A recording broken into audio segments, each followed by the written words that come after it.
కళ్యాణ్ పేరేంటి తనది? ఏంటి? గ్యామియా? వాళ్ళ బ్రదర్ ఇతను కాదా? ఓకే. ఏంటమ్మా నీకు ముందే తెలుసా? తెలుసు. తెలిసే చేసుకున్నావా? ఇప్పుడు తెలుసు కానీ ముందు తెలియదండి. అబద్ధాలు చెప్పాడన్ని. చెప్తారమ్మా, చెప్తారు. అందుకనే ఆచి తూచి పెళ్లి చేసుకోమని చెప్పారు పెద్దవాళ్ళు. ఓన్లీ ఆచి పెళ్లి చేసుకున్న తూచి. అయ్యో 1000 అబద్ధాలు ఆడైనా పెళ్లి చేసుకోమని చెప్పారు అవతల, అందుకనే చేసేసుకున్నాడు నిన్ను. అవును. ఎంత కష్టం వచ్చిందమ్మా నీకు. ఎక్కడ అమ్మాయి? రష్యానా అమెరికానా? బ్రెజిల్. బ్రెజిలా? ఓకేలే, అటువైపు బాగానే గొడవలు అయిపోద్దాయని నేనే రావద్దన్నాను. రావద్దని చెప్పేశావా? కొట్టేసుకుంటాం కదా మరి ఇక్కడ ఉంటే. అవును. నా హస్బెండ్ మరి అక్కడ సాంగ్ చూస్తే నాకు బాధేదా? అవును, అందుకే రావద్దు. వర్క్ మీద వచ్చిందా ఇక్కడికి? ఎస్. ఏంటో ఏం వర్క్లో ఏంటో. సరే మాట్లాడు నువ్వు. నేను మైక్లో చెప్పలేను. ఫస్ట్ ఆఫ్ ఆల్ సుమా గారు, మీ స్టేజ్ మీద ఉంటే మాకు ధైర్యం అండి. అయ్యో పిచ్చి తల్లి, బ్రెజిల్లో అమ్మాయి ఉంది, మాట్లాడు. మళ్ళీ సుమగారు నేను మిమ్మల్ని డ్రీమ్లో చూసా, మేనిఫెస్ట్ చేశా కాదు. ఆ అమ్మాయి పేరేంటో చెప్పు ముందు నాకు. గ్యాబీ రాక్. గ్యాబీ రాకా? ఓ ఓకే, రాకింగ్ అనమాట. So first of all I want to thank everyone who came here today, and a big thanks to press and media for always supporting and encouraging our film. Starting with my producer sir, honestly I'll always be grateful for him because he's the person who strongly believed that I should be the heroine of this film. నేను first Kalyan ప్రొడక్షన్స్కి ఆఫీస్కి ఆడిషన్కి వెళ్ళినప్పుడు నాకు చెప్పిన story వేరే, director వేరే, narration మొత్తం వేరే. కానీ ఏదో చిన్న చిన్న ఇన్కన్వీనియన్స్ వల్ల ఆ మూవీ ఆగిపోయింది. సో నాకు ఒక 1 month తర్వాత సేమ్ ప్రొడక్షన్ నుంచి మళ్ళీ కాల్ వచ్చింది, ఇంకో ఫిలిం ఉందమ్మా, ఇంకో స్టోరీ ఉంది, కొత్త డైరెక్టర్, సేమ్ హీరో అని చెప్పారు.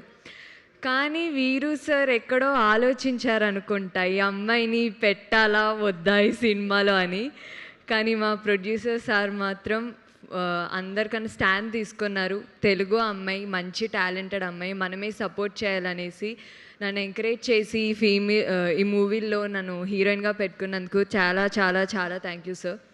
అండ్ నెక్స్ట్ డైరెక్టర్ సార్ వీరు సార్. వీరు సార్ ఎలా అంటే సీతమ్మ వాకిట్ల సిరిమల్లె చెట్ల రేలంగి మామయ్య. సెట్లో అయినా ఎవరైనా ఆనందంగా ఉన్నప్పుడు నవ్వుతారు, మా డైరెక్టర్ కోపం వచ్చినప్పుడు ఇంకా ఎక్కువ నవ్వుతారు.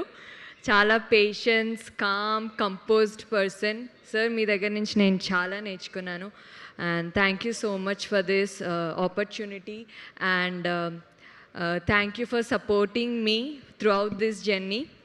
అండ్ నెక్స్ట్ మా DOP sir Satish Mutyala sir, thank you so much for making every frame look so beautiful. నన్ను చాలా అందంగా చూపించారు. Thank you so much sir.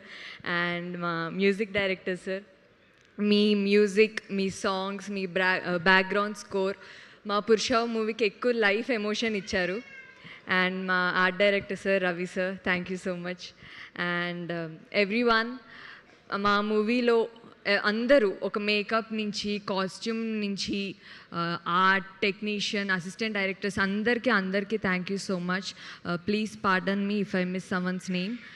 And then coming to my cast, first of all I want thank all the seniors and experienced actors మా మూవీలో act చేసిన వాళ్ళందరికీ.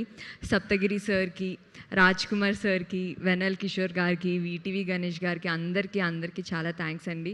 నేను నా ఫస్ట్ రిలీజ్ అయ్యే మూవీలోనే మీ అందరితో స్క్రీన్ స్పేస్ షేర్ చేసుకోవడం నాకు చాలా హ్యాపీగా ఉంది. Feeling very very grateful. And next మా హీరో పవన్ కళ్యాణ్ చాలా బిజీగా ఉన్నాడు అక్కడ, సినిమాలో అంతే, ఇక్కడ కూడా అంతే. సో తన ఈ ఫిలిం డెబ్యూ తనది, కానీ ఎక్కడ మూవీలో తను ఒక డెబ్యూ హీరో అనేసి ఎక్కడా కనబడదు. చాలా hard working person and genuinely ఒక కో యాక్టర్లా కాకుండా మంచి ఫ్రెండ్ అయ్యాడు నాకు ఈ మూవీలో. అండ్ నెక్స్ట్ విష్కా అక్క, హాస్ని అక్క, this film gave me 2 wonderful sisters. Thank you so much for caring me, supporting me, fun వీళ్ళతో ఇద్దరితో ఉంటే నాకు ఏదైనా కొంచెం మూడ్ ఆఫ్ అయినా భయం వేసినా వీళ్ళిద్దరిని చూస్తే ఓకే హ్యాపీ, కొంచెం నన్ను మూడ్ లైట్ చేస్తూ ఉంటారు. Thank you so much. And next, as I always say, నేను ముందు ఈవెంట్లో కూడా చెప్పాను, నేను ఇలాంటి క్యారెక్టర్ నా కెరీర్ స్టార్టింగ్లోనే చేయడం ఐఎమ్ వెరీ గ్రేట్ఫుల్, నాకు చాలా హ్యాపీగా ఉంది. And before I complete my speech నేను ఒకటి చెప్పాలనుకుంటున్నాను. చిన్న ప్రొడ్యూసర్స్ అయినా చిన్న డైరెక్టర్స్ అయినా ఒకే ఒక థాట్తో ఇండస్ట్రీలోకి వస్తారు. వాళ్ళ దగ్గర ఒక మంచి స్క్రిప్ట్ ఉండి మేము ఈ సినిమా తీస్తే హిట్ అవుతుందన్న ఒక నమ్మకంతోనే వస్తారు. ఆడియన్స్ కూడా ఈ సినిమా చిన్న ప్రొడ్యూసర్ చేశాడా, చిన్న డైరెక్టర్ చేశారా, కొత్త యాక్టర్స్ చేశారా అని చూడరు. నేను అబ్జర్వ్ చేసినంత మాత్రాన సినిమా బాగుంది, స్టోరీ బాగుంది, మేము పెట్టిన మనీకి వర్త్, మేము టూ అవర్స్ థియేటర్లో కూర్చొని ఫుల్ ఎంజాయ్ చేసామనుకుంటే ఆ సినిమాని మా సినిమా అనుకుంటారు. అంతే ధైర్యంతో మేము ఈ పురుష ఫిలిం చేశాము. మా అందరికీ ఇది చాలా చాలా చాలా స్పెషల్ ఫిలిం. May 22 థియేటర్స్లో మీరందరూ మా ఫిలిం చూసి పురుష చూసి సపోర్ట్ చేసి ఎంకరేజ్ చేస్తారనుకుంటున్నాను. Thank you so much. And one more thing, నేను నీ డ్రీమ్లోకి వచ్చాను. అండ్ వన్ మోర్ థింగ్, నాకు రోజు ఎందుకు డ్రీములు రావట్లేదని నాకు ఇప్పుడు అర్థమవుతుంది. నేను వేరే వాళ్ళ కళల్లోకి వెళ్ళడంలో బిజీగా ఉన్నాను. I wish dreams could also be paid. ఈ మూవీలో రాజీవ్ కనకాల గారు యాక్ట్ చేశారు. ఈ మూవీలో రాజీవ్ కనకాల గారి క్యారెక్టర్ చనిపోతుందో లేదో అన్నది సస్పెన్స్. ఈ మధ్య పోవట్లేదమ్మా, మనం చూడట్లేదా? ఇది సస్పెన్స్. లిటిల్ హార్ట్స్ చూసావు కదా, అసలు ఎంత పెద్ద హిట్ అయిందో. ఓ రివీల్ చేయకు. నా మాంగళ్య బలం వల్ల ప్రతి సినిమాల్లో కూడా మా ఆయన క్యారెక్టర్ గట్టిగా ఉంటుంది. ఎస్. సో నువ్వు ఫస్ట్ సినిమా అయినా సరే ఇంత చాలా కాన్ఫిడెంట్గా చాలా చక్కగా మాట్లాడావు. Wishing you super success. Thank you so much. Okay, thank you very much. And అలాగే ఈ సినిమాలో చేసినటువంటి జ్యోతికాని కూడా